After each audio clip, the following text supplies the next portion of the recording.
Now, I know a lot of you would really love to see that happening. Hell no! But,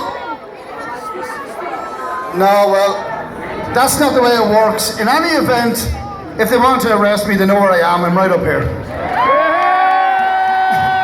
Let's see them try it! However, that being said, you have to give a shout out to the Garda Síochána today, who have helped us keep the demonstration and the rally peaceful. So they're not all that bad. Anyway, I'm going to pass you over to Maeve. I love yous and leave yous. We'll see you at the next date. Again, remember, you're all the leaders. Every last one of you. So the next day you come, bring a friend.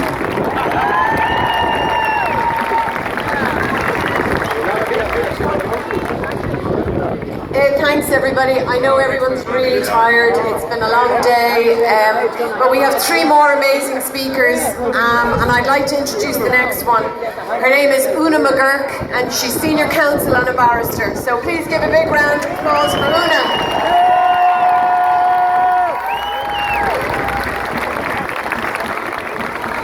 Hello, all you wonderful people. Thank you for being here today and having such courage to show up to give your support. It's really, really appreciated. Now, Una McGurk is my name, and I've been asked to speak to you today about the wearing of masks. I'm sure it's a topic that interests all of you. Now, I'm not going to talk about the recent legislation. For that, I urge you to watch the wonderful videos of my great friend Tracy O'Mahony. See, I'm sure all of you know that already. So she explains it in great detail. I would also urge you to support her GoFundMe campaign. You know, she's raising money in order to get legal research and to pay for lawyers to take action in respect of the breach of our constitutional rights, especially our right to bodily integrity. So, no amount is too small, and even €1 will make a big difference. So I just wanted to do that for Tracy. Now, as for me, where did this idea of the mandating of wearing masks come from? 4.5 months into a lockdown where established scientific data confirms that the curve has long since flattened and the virus is no longer circulating. So it seems that an alleged, and I use that word, an alleged spike in numbers of cases is what was used to justify the introduction of these latest pieces of draconian legislation. So how did this come about? Well, the testing in Ireland, as you know, is PCR testing. And according to the HSE website, it's for coronaviruses. But they are reporting these cases as COVID-19 cases. Now, this PCR test was developed as a technique to replicate RNA sequence, not as a diagnostic tool to detect specific viruses.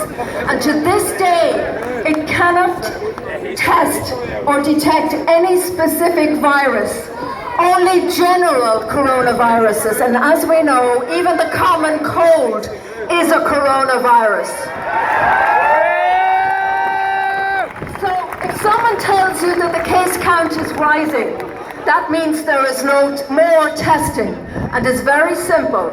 The more you test, the more cases you will find, because the RNA sequence is very, very common and widespread. So this potentially inaccurate and potentially unreliable PCR test proves nothing. Yet it is being used by your government and governments everywhere as the foundation to drive this shaky policy of continuing the restrictions, including the mandatory wearing of face masks and the introduction in respect of same. So now, is there any evidence that these face masks work? No! You might like to know, and I'm sure you do, that one of the main influencers of the mandatory wearing of face masks in Ireland is one of our very own, Professor Luke O'Neill, the eminent professor of biochemistry.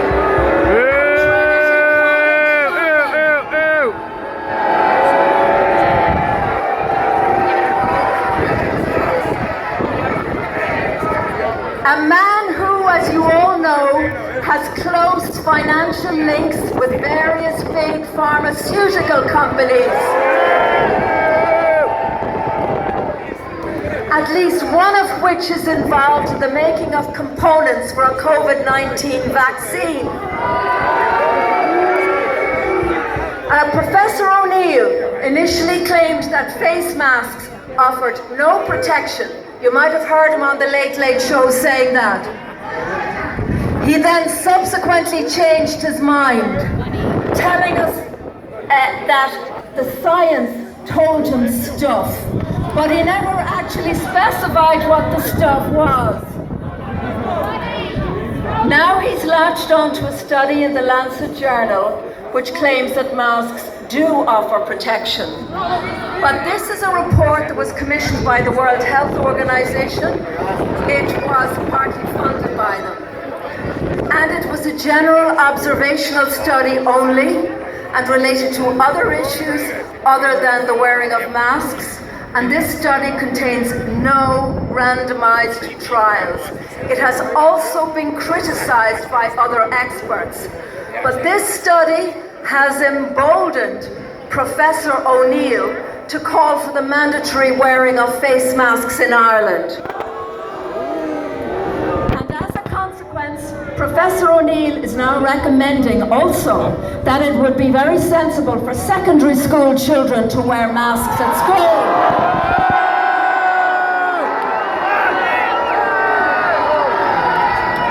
Don't you know, Professor O'Neill, that children and teenagers and young adults have no receptors for this virus?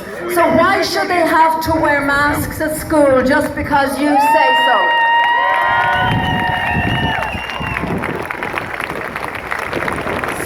So what is the other evidence we have about the wearing of masks?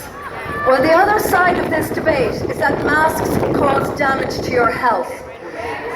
They cause fatigue, they cause headaches, they cause stress, they cause anxiety, they reduce your oxygen levels, they reduce your oxygen intake, they cause hypoxia, which weakens your immune system and may very well put you at increased risk of infection.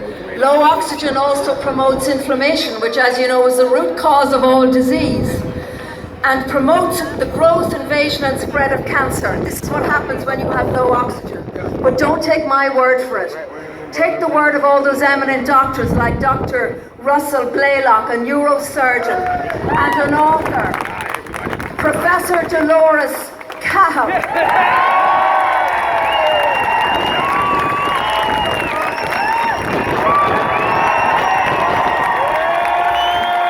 Dr. Simon Gold, the leader of the US doctors, frontline doctors, Dr. Sherry Tempany, Dr. Judy Mikovich, Dr. Rashid Buttar, Professor Lisa Brosseau and Dr. Margaret Sietsema. The latter two experts on respiratory infections and disease have confirmed that the efficacy of wearing of cloth masks or face coverings in public are not based on sound data. And thousands of doctors, other doctors all over the world will say the same thing. But the Irish people don't have the opportunity to hear the views of these eminent doctors. Why? Because mainstream media won't interview them or otherwise enable this important information to be made available to the Irish public. However, it might interest you to know that a recent entry on the WHO website confirms, and I'm going to quote for you, at present, there is no direct evidence from studies on COVID-19 and in healthy people in the community on the effectiveness of universal masking of healthy people in the community to prevent infection with respiratory viruses, including COVID-19. So masks should a choice, not a mandate.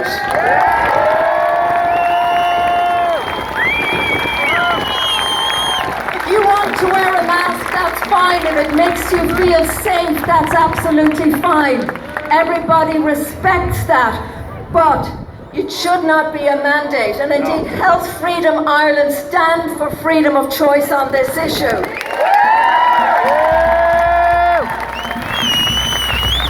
Why should healthy people be by law mandated to wear a mask when there is not one shred of evidence to substantiate the fact that healthy people and people who are asymptomatic, which means people who have no symptoms, spread any COVID-19 virus? Why is our government ignoring the real science here?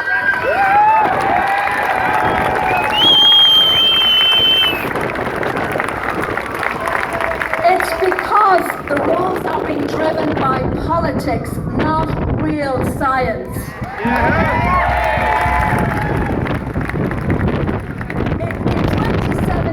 The World Health Organization declared tuberculosis as a pandemic. That's right, a pandemic where almost 1.5 million people died. Now, tuberculosis is really, really infectious. So why were we not wearing masks then? Why was there no lockdown? The real question to be asked here is, what is the agenda this time round?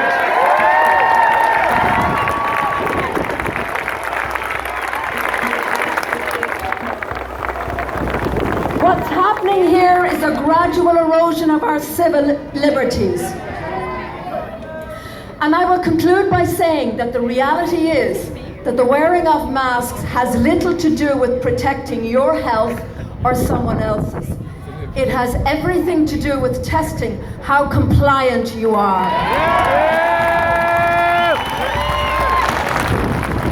It has everything to do with testing how successful was the relentless campaign of fear perpetrated by mainstream media here and elsewhere. And as we can see, sadly, it has worked. The majority of people now believe that the wearing of a mask is beneficial for them or useful in protecting others, even when the evidence states otherwise. So remember, your greatest enemy is not a virus that has at best the same death rate as the average influenza. Your greatest enemy is fear. Now you can overcome that fear by doing your own research. Do it on independent and uncensored platforms. That's really important.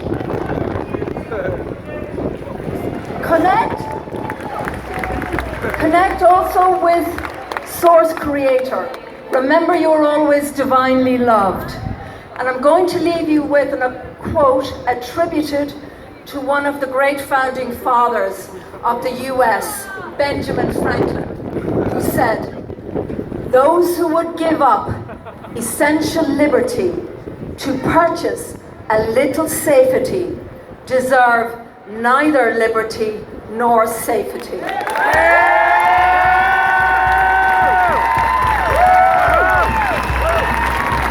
And finally, just to say, and just to remember, that great and benevolent events are happening in other places which will have an impact here in Ireland, but we still have a long way to go.